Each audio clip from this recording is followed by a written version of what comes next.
welcome to Eat Well Be Well. Today I'll be using a script because I keep messing up my lines. Today I'm cooking homemade burgers, wedges and couscous. That's going to be a couple of portions of burgers, one portion of wedges and a couple of portions of couscous. Now if you've never heard of couscous before, it comes from North Africa and it's made from durum wheat, just like pasta. It can be a bit bland to cook, but it soaks up any flavours or sauce that it's served with. So I actually use it as a substitute for rice in curries, and it's a cheaper snack than noodles. You can get 500 grams of it for €1.05 in Tesco, or you can also get 1 kilogram for €1.45, which obviously works out as cheaper. The burgers can be frozen, just cling film them individually, and they'll defrost quite quickly because they're kind of thin. You can make all of this as plain and as simple as you want, or you can make it as flavourful as you want. But for example, I'm going to be using garlic, chilli and pepper to flavour everything. Oh, finally I got that over and done with. So let's look at the ingredients we're going to be using today. So here's today's ingredients. Remember that I'm only using garlic, chilli and pepper as an example for flavouring everything. The burgers can be flavoured with anything, soy sauce, barbecue sauce, honey, mustard, mixed herbs, curry powder, anything at all, anything that you prefer. Also I'm using the couscous in the burger mix instead of breadcrumbs because I don't use breadcrumbs for anything, whereas I use couscous a lot actually in my cooking. The ball of cling film is actually a ball of mozzarella. I already opened today, I just forgot to buy a new one for the video.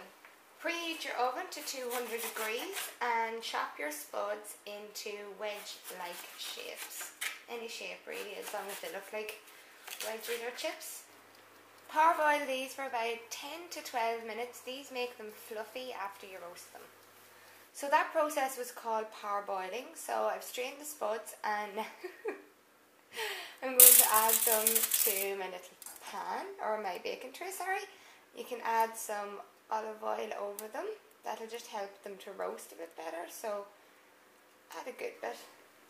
And I just season them with the garlic, chilli and pepper. When that's done, you can just leave them aside because you're going to put them in at the same time you put in the burgers. So let's do the burgers now. In a bowl, lightly whip an egg, add a shredded onion and add about 100 grams of couscous and add garlic, chilli and pepper. Add all of this mixture to your mince. It tastes so weird, or feels so weird I mean to say. And then you just have to get your hands and get stuck into the mince until it's all covered in that egg mix. The egg is used here to bind, it acts as a glue. The shredded onion and the couscous adds bulk to the mince. And a little bit of flavour too from the onion. Once everything's mixed together, we're going to start making them into burger shapes. I just like to use my hands and roll them around like that. Make them just like that. You can make them as thin or as thick as you like. That's about the thickness of mine. And then you can put them on a tray and put them in the oven. And you could leave your burgers like that, or you can do what I do, and I call it a burger surprise. It's not the most original name. So I have 4 burgers and 2 slices of mozzarella. So let's see what I'm going to do with these. Place that here and here. And get this one. Just be careful with your burgers. And voila! The egg, like I said before, acts as a glue, so you can just gently press them down to seal them. So I have 2 prepared and ready to go.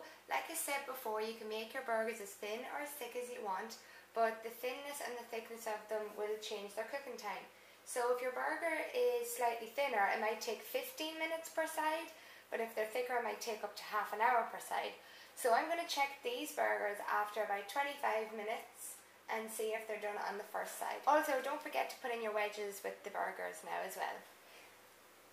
After 25 minutes, your burger should look like this, so flip it over and cook it for another 15 to 20 minutes because the other side has already been cooked slightly. This is 300 grams of couscous and I'm adding a pint of stock to it. You can do this to 5 minutes before your burgers are ready. You don't even have to cook this actually, you just put the stock over it and then put a plate or a bowl over it and it'll cook by itself within about 5 minutes. I didn't even check it after 5 minutes. I actually checked it after 2 minutes, and look at it. It's already ready, and look at how fluffy it is. So I managed to cook everything so that it was all ready at the same time.